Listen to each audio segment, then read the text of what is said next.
Assalamualaikum warahmatullahi wabarakatuh. Apa khabar tuan-tuan, puan-puan, adik kakak yang sudi untuk membelik Facebook di petang ini? Alhamdulillah, Allah jodohkan pertemuan kita dengan surah Ar-Rahman untuk 10 minit, 15 minit kot. Saya akan cuba untuk berkongsi dengan anda apa yang saya rasai daripada surah Ar-Rahman, surah mengenai nama Allah Subhanahu wa taala yang paling banyak disebut di dalam Al-Quran. Ar-Rahman terjemahannya yang Maha Pengasih.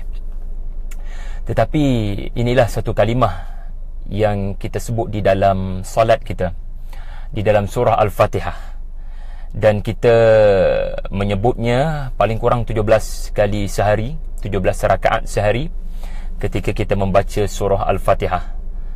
Dan Allah Subhanahu wa taala mengajar kita, walau satu kalimah di dalam kitabku, yakni Al-Quran, namun ia memerlukan satu pemahaman yang mendalam. Ini tunjukkan daripada surah mengenai satu nama Allah, dan satu nama Allah Subhanahu wa taala ini menjadi satu ayat. Al-Quran bermula dengan mubtada, tetapi tidak ada khabar pada ayat yang pertama. Ini menunjukkan 77 ayat selepas ayat yang pertama adalah khabar kepada mubtada Ar-Rahman. Ini menunjukkan 77 ayat diperlukan untuk memahami apakah makna Ar-Rahman. Lalu kita belajar sesuatu di sini, kita tidak boleh sekadar bergantung pada terjemahan yang Maha Pengasih, kerana terjemahan memberikan kita gambaran tetapi ia tidak menerangkan hakikat. Lalu Allah mengajar kita kalimah di dalam bahasa Arab adalah kalimah yang walau nampak seperti ringkas, alif lam ra ha mim nun, tetapi untuk memahami kalimah bahasa Arab ini, ia memerlukan kepada kita bertanya kepada mereka yang menuturkan bahasa ini ketika Al-Quran ini diturunkan. Dan ini adalah bahasa Arab. Jadi Allah mengajar kita di dalam surah Ar-Rahman, apakah makna Ar-Rahman? Maka 77 ayat selepas Ar-Rahman menunjukkan kita perlu mendalami makna ini dengan sangat mendalam. Sebab itu ada orang yang apabila berinteraksi dengan Al-Quran, mereka hanya mendapat sekadar bacaan. Ada yang mendapat bacaan dan terjemahan, ada yang mendapat bacaan, terjemahan dan tafsiran 1-2 kitab tafsir, dan ada yang sampai ke satu tahap mereka memahami dengan mendalam. Bahkan ada yang menangis dengan Al-Quran. Semua tingkat-tingkat ini kal munsya'at fil bahri kal a'lam, kata surah Ar-Rahman, di mana seperti kapal yang berada di lautan yang ketinggiannya bertingkat-tingkat. Manusia dalam proses mendekati kitab Allah, mereka ada pelbagai latar belakang dan ada pelbagai kemampuan. Tetapi surah Ar-Rahman, Allah memulakan penerangan mengenai Ar-Rahman dengan dihubungkan dengan Al-Quran. Cuba fikirkan dengan serius, mengapakah Allah memperkenalkan dirinya sebagai yang amat belas kasihan dengan mengaitkan dengan alam Al-Quran, yang konsisten untuk terus menerus mengajar Al-Quran. Al-Quran, sesiapa juga yang membeliknya, walaupun kita bukan berada pada zaman Al-Quran diturunkan, kita bukan berada pada zaman Rasulullah dan para sahabat serta 300 tahun yang pertama, tetapi Allah Subhanahu wa taala telah memberikan jaminan, memberikan janjinya kepada sesiapa yang serius untuk bergurukan Allah Azza wa Jalla. Kerana ayat yang kedua ini menunjukkan Allah Subhanahu wa taala sudi untuk mendidik sesiapa jua yang mahu kembali kepadanya melalui kalamnya Al-Quran. Maka dengan balas kasihan Allah, Ar-Rahman 'allama Al-Quran, Allah akan berinteraksi dengannya, Allah akan memberikan respon kepadanya sekiranya dia kembali kepada Allah dengan kalam Allah, dengan Al-Quran, dengan membaca kitab Allah. Dan proses untuk belajar ini tidak boleh berhenti. Proses ini perlu konsisten. Sebab itu digunakan allama bagi menunjukkan konsistensi Allah mahu mengajar kepada mereka yang konsisten mahu belajar tentang Al-Quran, sehingga Al-Quran ini berbekas ke dalam hatinya, walau satu ayat, walau satu kalimah. Kemudian, tuan-tuan yang dihormati, mengapa pula disebut khalaqal insan? Mengapa disebut penciptaan manusia selepas Allah menyebut dirinya berkehendak untuk terus menerus mengajar Al-Quran kepada seluruh manusia? Allah akan menunjukkan belas kasihannya dengan ditunjukkan kepada seluruh manusia ayat-ayatnya. Tiba-tiba disebut mengenai penciptaan manusia. Mengapa tidak disebut terlebih dahulu penciptaan manusia, kemudian barulah mengajar Al-Quran, mendidik Al-Quran? Bukankah kita berinteraksi dengan Al-Quran selepas kita dilahirkan? Bukankah kalau kita mahu mengikut kronologinya, sebaiknya khalaqal insan barulah allamal Quran? Tetapi tidak sebenarnya. Khalaqal insan bermakna pertama sekali Allah menciptakan al-insan, yakni Nabi Allah Adam alaihi salam. Di mana tuan-puan? Di mana Nabi Adam diciptakan? Benar, Nabi Adam diciptakan Allah sebagai khalifah di atas muka bumi. Inni ja'ilun fil ardi khalifah. Tetapi fikirkan dengan serius, mengapa Nabi Allah Adam alaihi salam diciptakan di syurga walaupun bertujuan untuk menjadi khalifah di atas dunia? Dan ini ada kaitan dengan proses 'allamal Quran wa 'allama Adam al-asma'a kullaha. Mengapa proses pendidikan daripada Allah kepada Nabi Adam berlangsung di syurga dan tidak di dunia? Ini mengajar kita barang siapa yang berinteraksi dengan Al-Quran dengan segenap potensi keinsanan yang Allah kurniakan kepadanya. Allah bila khalaqal insan, Allah bila mencipta manusia, Allah menyediakan kepada manusia ini hardware dan software. Allah sediakan ke dalam tubuh kita ini apa yang disebut sebagai akal. Allah berikan kepada kita apa yang disebut sebagai ruh. Allah berikan apa yang disebut sebagai nafsu lawamah.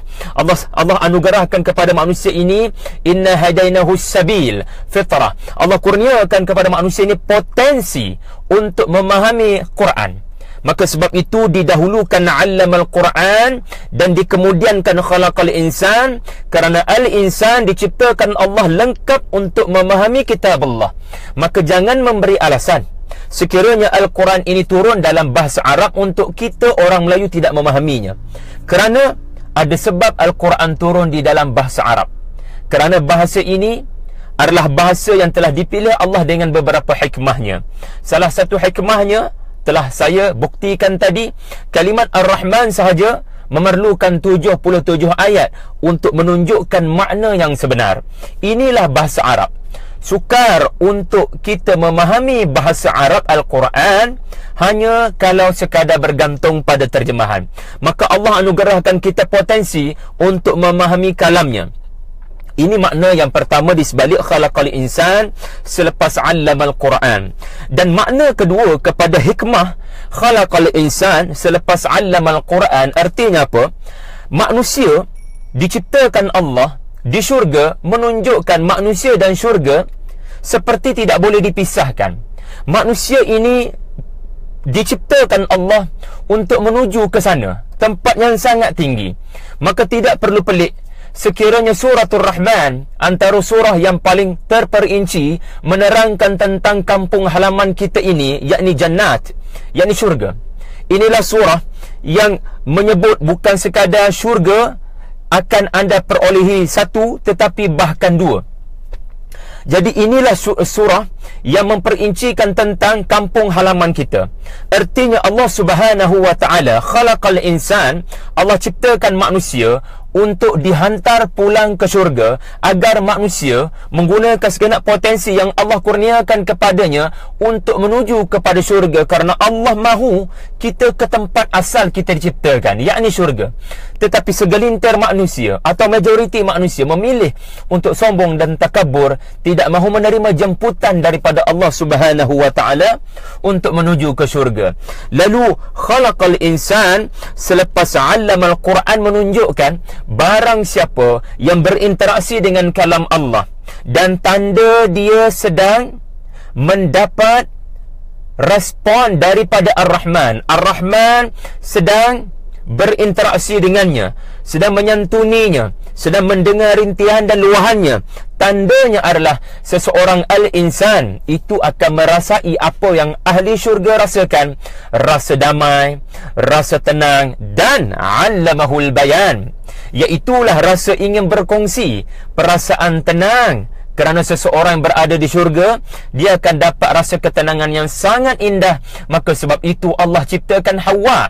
Kerana sifat semula jadi manusia, anda sahaja dan saya sekalipun, bila berada dalam keadaan yang begitu gembira, bertemu dengan seseorang yang sangat dikagumi, berada dalam suasana yang kita rasa tidak ada orang berada dalam suasana tersebut, kita akan melakukan apa dia tuan-tuan? Kita akan lakukan selfie, kita akan suar diri, kita akan suar foto, kerana kita merasakan kita mahu berkongsi. Keinginan untuk berkongsi, keinginan untuk memindahkan perasaan kita kepada orang lain, ini disebut sebagai bayan, ataupun keinginan untuk berkongsi dengan bahasa tertentu, ini juga dinamakan al-bayan, yakni bahasa, sehingga orang lain merasai apa yang kita rasa. Maka ini hikmah Nabi Allah Adam alaihi salam, uskun anta wa zawjukal jannah, di mana Adam dia tidak boleh bersendirian untuk menikmati syurga yang begitu indah. Adam alaihi salam perlu melakukan bayan dengan isterinya. Maka dijadikan Hawa kepada Adam untuk memudahkan manusia ini berkongsi perasaan seronoknya, perasaan tenangnya. Maka tidak pelik surah Ar-Rahman sangat memperincikan mengenai pasangan-pasangan yang akan Allah anugerahkan kepada ahli syurga. Ahli syurga akan disediakan sofa-sofa yang indah, katil-katil yang indah, buah-buahan yang tidak pernah putus, semuanya diceritakan di dalam surah Ar-Rahman. Kemudian di hujungnya, untuk tujuan mempermudahkan proses al-bayan antara ahli syurga dengan pasangan-pasangan mereka. Bahkan sebaliknya, di tengah-tengah surah Ar-Rahman, Allah menunjukkan bagaimana mereka yang degil tidak mahu menerima lamaran dan tawaran daripada Allah untuk ke syurga. Maka mereka ini digambarkan Allah di dalam surah Ar-Rahman sepi, sehingga tidak ada satu ungkapan pun ahli neraka yang diazab Allah. Mereka yang diazab sebelum ke neraka Allah, ungkapan mereka tidak ada pun ucapan atau dialog mereka di dalam suratul Rahman. Ini menunjukkan mereka kesepian. Mereka luah, tapi tidak ada yang mahu mendengar luahan mereka. Mereka mahu merintih, tetapi Allah tidak mendengar rintihan mereka. Ini yang dapat kita lihat mengapa suratul Rahman sangat sedikit ayat-ayat azabnya, dan ayat-ayat yang memberi ancaman itu pun tidak merakamkan bagaimana ada tempat untuk melakukan al-bayan sesama ahli neraka. Na'udzubillah. Allamahul bayan berarti juga seseorang yang telah berinteraksi dengan kalam Allah dan Allah anugerahkan kepadanya tadabbur. Dia menikmati ayat Allah sehingga dia menangis dan sujud sajadah. Orang ini dia akan melakukan al-bayan kepada orang lain.